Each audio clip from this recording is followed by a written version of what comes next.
YouTube, welcome back to my channel. I'm so excited to go over genetics and losing fat / building muscle with you guys. We did a post over on Instagram, but it was only 60 seconds long, and I feel like this topic is super important to really break down each individual aspect and then make sure that you understand the takeaway, the what you should do part. That is the most important part, the way we should be thinking, the way we should approach all of these things and different information. Now, throughout the video, I'm going to say study says, research shows, all that kind of stuff. I'm going to try to link articles below if you want more information, but I definitely recommend if you're interested in the topic and want to learn more, education is so key when it comes to a fitness journey that you do that. So starting off with fat loss. I'm just now realizing Gus got a hold of this marker because there's chew marks all over it, but that's all right.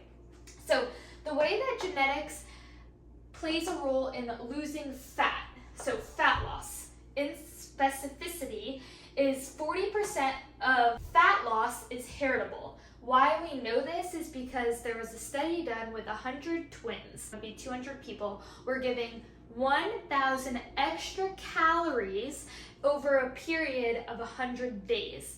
And the findings were kind of wild. They found that some of them gained 9 pounds, others gained 29 pounds, and the factors just really varied. And it showed that genetically speaking, 40% of that fat gain was heritable. So that means like when we're overeating, me compared to maybe like my friend that's overeating, like I could potentially gain more fat from that meal or the overeating over a long period of time than her because of 40% of genetics. Does that make sense?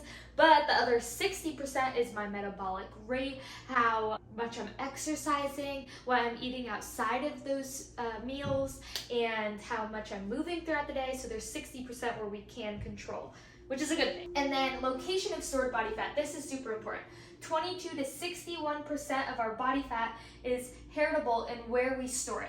So my mom's side of the family, we hold it in our tummies, in the back of our legs. Cellulite is also genetic. So like my mom's side of the family, lots of cellulite. Not that it's a bad thing, but it's just a fact. That's just how our bodies are. And my dad's side of the family, they have like bigger lats here, perky butts, okay? So we got the broader lats, the perky butt, the arm fat being held, the tummy, the leg, it's everything. I got hip dips from my mom. Like, these are just things that we inherit, and society tells us that these are bad things, but they're not. They make us unique, you know, like I love my legs and that I have hip dips and I can be like, yeah, I look like my mom, and it's just not a bad thing, okay? But that's where we store the fat. Now, if you want to lose the fat and you're trying to say like let's say we're talking about someone in my mom's side of the family and they want to lose tummy fat and their arm fat and they're working really hard doing tricep extensions, crunches, and nothing's working. It's because we cannot target that fat even with our genetics. We have to be in a calorie deficit, lose overall body fat, and eventually the stubborn areas will go down. You just have to be consistent, and you have to not stress about it. Stress is so not good for fat loss. And you just have to focus on hitting your goals consistently, and then change will happen. Workouts on like Instagram that you're seeing that are like burn belly fat in 20 days, lose tricep fat in 7 days by doing this one exercise every day. We know based on this information that is called marketing, and false marketing at that, and is a lie. So we don't listen to those, and this information makes you more aware of that so that when you see that, your mind can be like, oh, I know that this exercise isn't actually gonna do what she says, like, or they say, it's really just a marketing gimmick, what's it called, clickbait, you know? So those types of things, it's important for us to just be aware of, and me as a content creator, I've evolved over the years because I used to do that. Like, I'm gonna be honest, like I used to do like target your thigh workouts or like things like that, but it's really about that overall fat loss, and eventually it will come off in those stubborn areas. You just have to be consistent. So that's about stored fat. Now, higher fat diet versus higher carb diet, insulin is heritable. So what do I mean by that? Some people, let's say their macro ratio, so we have our calories, and underneath calories we have the 3 categories: protein, carbs, and fats. And then under there we have all our micros. With those 3 branches, the protein, carbs, and fats, Protein, we generally want to keep around 1 gram per pound of goal body weight. So we have that fixed.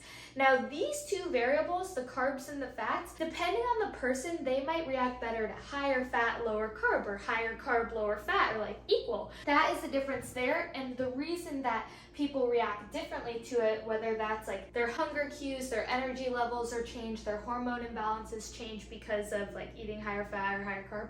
So the reason that happens is because of our insulin sensitivity. And the way that our insulin sensitivity is looked at is our environmental factors affect it. So our workouts, our body fat percentage, the way we eat, our diet. But a little percentage is also heritable, the way that our insulin sensitivity reacts to things like carbohydrates and fat. So it's important, if that's something that you're worried about, you can go to a doctor and you can get it tested. And then you could, let's say, test out a higher fat diet for X amount of months and get it tested again, see what the reaction is, and then let's say for the next few months you do a carb. You are your own scientist. You have to take ownership over your body and test things out. We'll get to that more over here, but that is really important. For me, my body likes over 40 grams of fats per day, of course, because it keeps my hormones regulated, and my body really likes carbs. Like, I get my energy and fuel from carbs, so I do not restrict in that area. So overall, there are plenty of factors that are heritable, but there is no reason that we should blame only genetics for our fat loss, because we control 60% and then 80 to 40% here, and then here we need to be our own gurus and actually do stuff. So this calls for, we need to take action, we need to take action, we need to take action. Not excuses, not excuses, not excuses. Muscle building. Our height, the reason I added this is because it's 80% heritable. I'm 5'3". Brett wants to have D1 children in the future. I don't know if that's gonna happen because my mom's dad and mom are both 4'10". They are tiny. My grandparents are tiny. So I'm like, Brett, you're gonna have to get rid of this wish. But anyways, height matters because taller people, longer limbs, can potentially hold more load in the gym. They have longer range of motion.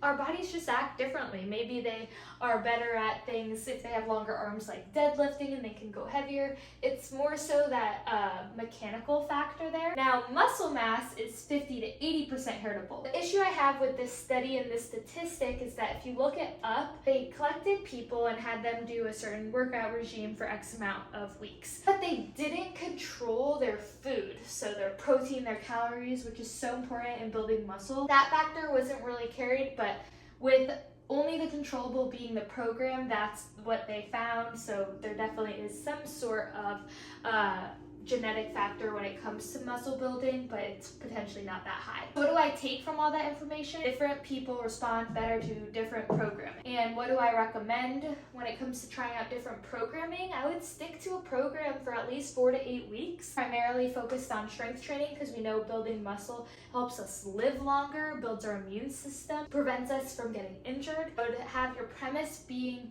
strength training, you could mess around with different reps, movements, compounds, supersets, things like that. You can work with a coach to help you find what works for you.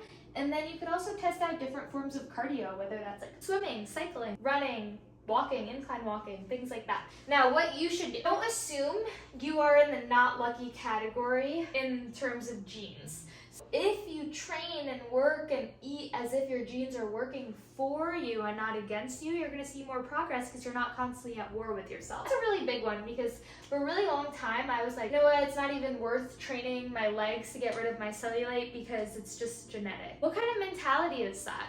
Like, we don't want to do that. We don't want to act like that. We don't want to talk down to ourselves like that.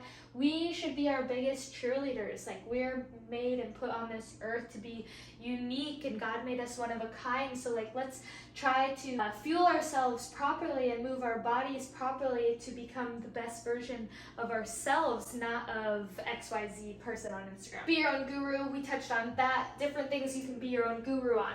The different programming, again, 4 to 8 weeks. Stick to a program, see how you react, then change it. And then the higher fat, higher carb diet, that's something that you can manipulate too. Again, both of these things, it's not a one-day trial. You want to test them out for maybe a month or longer before you change anything, and you can look deeper into getting testing done by your doctor for the insulin. Do not compare progress with people on the internet. Why don't we do that? Because 80%, 50 to 80%, 40%, 22 to 61% of their progress is because of their mommy and daddy. And we don't have the same mommy and daddy, so why would we compare our bodies to their bodies when they have all this going on in their own little world and we have different numbers, right? We also don't know if these people are taking performance enhancing supplements, steroids. We don't know. I actually, fun fact, met with a coach, because sometimes I'll do calls with new online coaches because I'll help them like plan out, their business or how to grow, scale, things like that. I just like talking to other people in the industry. I had a call with this girl. I'm not gonna call her out. She's beautiful, so amazing, trained so hard. She had this fabulous transformation in 3 months, and I was like, girl, how did you do that? And she took performance enhancing drugs, and I don't know what was going on, right? But I didn't ask questions. I was like, oh, okay, cool. Like, that's awesome. And then I kind of like digged into the one she was talking about, and it's just wild. Like, that's what people with these like crazy veins are getting, or super fast transformations. I'm not saying everyone on the internet that looks shredded is on drugs, absolutely not, but I'm just saying we don't know. So why would I look at her page or her profile of her and be like, oh, why don't I look like that, Instead, I look at myself 2 years ago and say, look how far I've come. Or, maybe I haven't made as much progress as I would like to, so I need to step it up a notch. I look at myself, and you should do that too. So I hope this was helpful, and it's kind of long-winded and I talk fast, but if you have any questions, you can ask them down below and I'd be happy to answer. And yeah, I hope you guys have a good weekend.